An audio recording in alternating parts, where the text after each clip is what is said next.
এই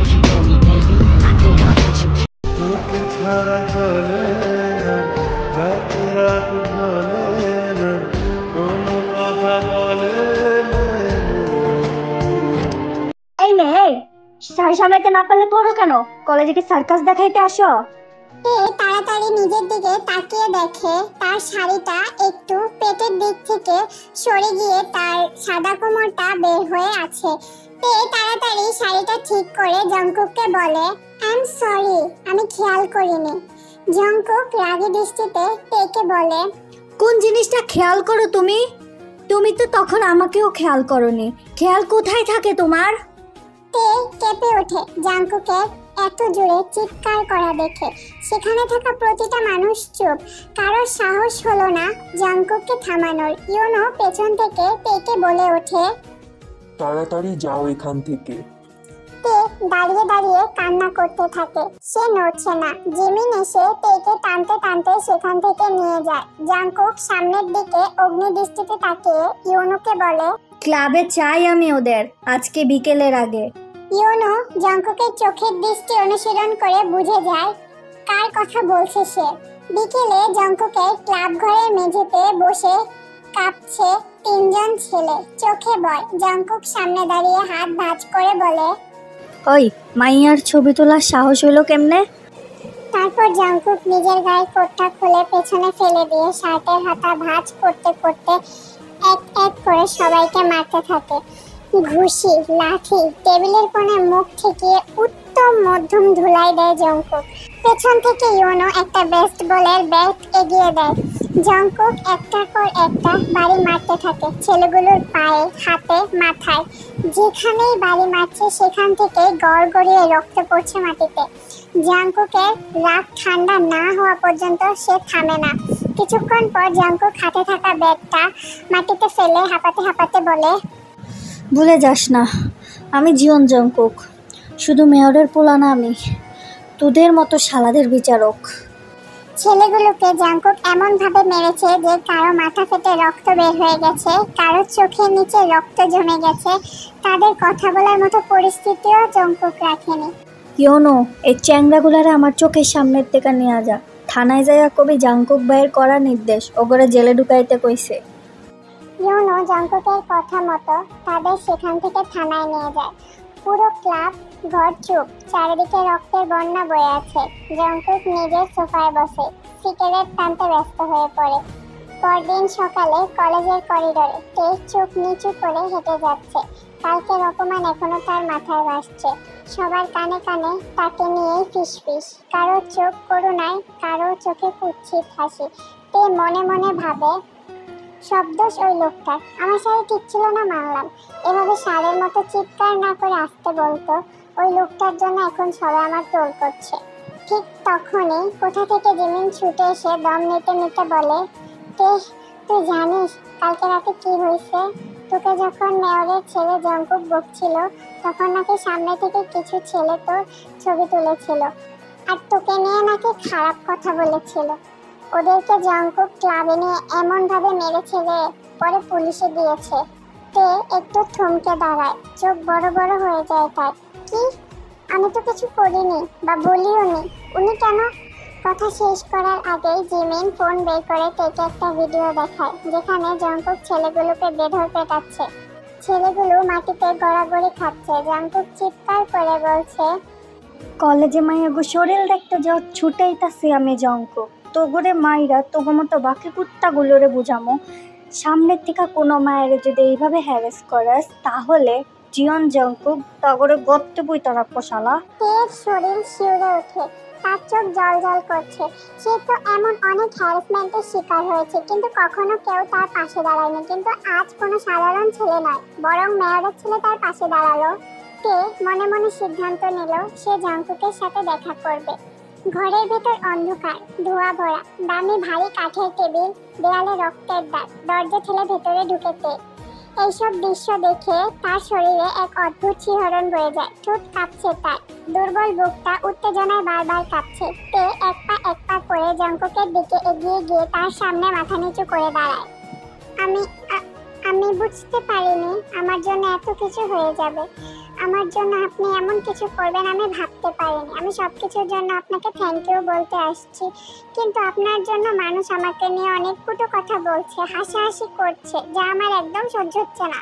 জংকুক আস্তে আস্তে চেয়ার থেকে উঠে দাঁড়ায়। তার চোখ ঠান্ডা, কিন্তু এই ঠান্ডা চাহনি তেকে ভয় পাইয়ে দিচ্ছে। জংকুক তের থেকে এক হাত দূরে দাঁড়িয়ে বলে, ফার্স্ট অফ অল এখানে আমাকে থ্যাংক ইউ দেওয়ার কিছুই নেই। তোমার জায়গায় অন্য কেউ থাকলেও আমি এই একই কাজ করতাম। আর কি বললে, তোমায় নিয়ে মানুষ কত কথা বলে, হাসাহাসি করে, চলো আমার সাথে। তে জংকুকের দিকে চোখ তুলে তাকায়। জংকুক এগিয়ে এসে তের হাতটা খপ করে ধরে কলেজ চত্বরে নিয়ে যায়। সকাল 9টা, চারিদিকে ছাত্রছাত্রী, কেউ চুপি চুপি হাসছে, কেউ বা মোবাইলে একজন আরেকজনকে কালকের ঘটে যাওয়া ঘটনা দেখাচ্ছে। জংকুক তের হাত ছেড়ে দিয়ে মাঝ মাঠে দাঁড়িয়ে পড়ে। চারিদিক যেন জংকুকের পায়ের শব্দ স্তব্ধ হয়ে গেল। জংকুক গর্জে উঠে বলে, সবাই কান খুল্লা শুননা রাখো। যদি কোনো শালার পোলারে দেখি এই মেয়েটাকে কালকের ঘটনা নিয়ে একটাও কথা বলতে, তাহলে আমি জংকুক সেই শালার জীবন নিয়ে নেব। চারিদিক থমথম, কেউ নড়ে না, কেউ শব্দ করে না, মুখ নামিয়ে ফেলে সবাই। মেয়রের ছেলে সে, গলা যেমন ভয়ঙ্কর, কাজও তার থেকেও হাজার গুণ ভয়ঙ্কর। তে পেছন থেকে চোখের পানি চেপে দাঁড়িয়ে থাকে। তার পেটে যেন হাজারো প্রজাপতি উঠছে। আজ ভীষণ ভালো লাগছে এই রাগী মানুষটাকে শান্ত মস্তিষ্কের তের কাছে। আবারও এই মানুষটা সবার সামনে দাঁড়িয়ে তার জন্য মুখ খুলল। জংকুক আস্তে তের দিকে পেছন ফেলে তাকায়, তারপর গম্ভীর গলায় বলে, আজ থেকে তুমি আমার পাশে থাকবে। আঙ্গুল তোলা তো দূরে থাক, কেউ তোমার দিকে চোখ তুলেও তাকাবে না। জংকুক তের মুখের দিকে তাকিয়ে একটা ছোট হাসি দেয়, তারপর পকেট থেকে একটা সিগারেট বের করে তা জ্বালিয়ে টানতে টানতে সেখান থেকে চলে যায়। তে পলকহীন ভাবে দেখতে থাকে জংকুককে।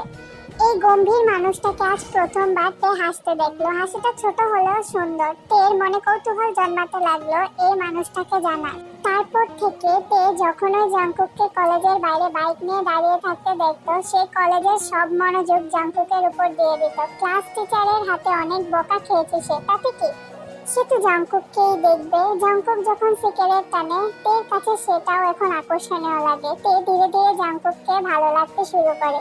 তে পড়াশোনায় খুব ভালো ছিল। জংকুকের কথা ভাবতে ভাবতে এখন আর ভালো লাগে না পড়াশোনা। এমনই একদিন তে ক্লাস করছিল। জংকুকের বাইকের শব্দ শুনে জানালা দিয়ে তাকিয়ে জংকুককে দেখে। আজ সে জংকুকের সাথে কথা বলতে চায়, কিন্তু কি নিয়ে কথা বলবে? তখনই তের মাথায় একটা দুষ্টু বুদ্ধি আসে। কলেজ শেষে সে ইচ্ছা করে একটা ছেলের সাথে জংকুকের সামনে ধাক্কা খায়, আর ছেলেটার কোনো দোষ ছাড়াই তার সাথে ঝগড়া করতে শুরু করে। জংকুক তার ছেলেদের সাথে কথা বলছিল, হঠাৎ তার চেনাশোনা একটা কণ্ঠ শুনে ভ্রু কুঁচকে তাকায়। তেও একটু আর চোখে তাকায়। যখনই দেখলো তার দিকে তাকিয়ে আছে জংকুক, সে কান্নার নাটক করে সামনে থাকা ছেলেটির হাত ধরে নাটক করতে করতে বলে, আমার হাত ছাড়ো, দোষ তোমার, তুমি আমার সামনে এসেছো, আবার আমার হাত ধরেছো, ছাড়ো হাত, হেল্প হেল্প। তে আবার আর চোখে তাকায় জংকুকের দিকে। জংকুক মাথা নিচু করে ছোট একটা হাসি দিয়ে মাথা চুলকাতে থাকে। পাশে থাকা সবাই খিলখিল করে হাসতে থাকে। জংকুক হাতের ইশারায় তাদের চুপ করতে বলে।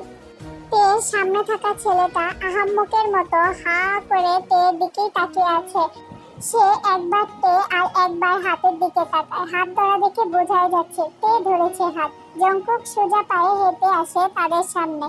তে মনে মনে খুব খুশি হয়, কিন্তু তা প্রকাশ করে না। তাকে তো এখন নাটক চালিয়ে যেতে হবে। সে বলে, ভাইয়া দেখেন আমার হাতটা ছাড়ছে না, আবার ইচ্ছে করে ধাক্কা খেয়েছে। বাবা ভাইয়া বিশ্বাস করেন, আমি কিছু করিনি ভাইয়া গো। ও ভাইয়া, সত্যি বলতেছি, আপনি হাতের দিকে তাকান ভাইয়া। তে ছেলেটার কথা শুনে তার হাতের দিকে তাকায়। এখানে স্পষ্টই বোঝা যাচ্ছে সে হাতটা ধরেছে। তে থতমত খেয়ে হাতটা ছেড়ে দেয়। জংকুক ছেলেটার কাঁধে হাত রেখে বলে, তুই যা এখান থেকে, তোকে কিছু করব না আমি নির্দোষদের শাস্তি দেই না। জংকুকের কথা শুনে ছেলেটা দৌড়ে সেখান থেকে পালিয়ে যায়। তারপর জংকুক তের দিকে একটু ঝুঁকে বলে, কথা বলার এত ইচ্ছা থাকলে সামনে থেকেই বলতা, এত নাটক সাজিয়ে তামাশা করার কি দরকার ছিল? কই কই না তো ভাইয়া, ভাইয়া ওই ছেলেটা ইচ্ছা করে। তে কথা শেষ করার আগে জংকুক তার কথার মাঝখানে বলে ওঠে, হ্যাঁ হ্যাঁ হ্যাঁ, সবাই তো তাই দেখলো, শুধু আমি অন্য কিছু দেখলাম। গম্ভীর জঙ্কুকের স্টোরিতে তোমাদের জন্য একটু ফানি মোমেন্ট অ্যাড করে দিলাম। আর এই ফানি মোমেন্টগুলো অ্যাড করতে গিয়ে আমি হাসতে হাসতে খাট থেকে পড়ে গিয়েছি। কিছু কিছু ভয়েস বারবার দিতে হয়েছে, আমার হাসির খেলায় আমি ভয়েস দিতে পারতেছিলাম না। তো যাই হোক, তোমাদের যদি আজকের এপিসোডটা ভালো লাগে তাহলে সবাই লাইক করে দিও, শেয়ার করে দিও, সাবস্ক্রাইব করে দিও। আর নেক্সট এপিসোড ভালো ভালো কমেন্ট করো, তাড়াতাড়ি দৌড় দাও কমেন্ট করো সবাই ভালো ভালো নেক্সট এপিসোডের জন্য। তাহলে আমি তাড়াতাড়ি নেক্সট এপিসোড দিয়ে দিব। 200 কমেন্ট করে দাও।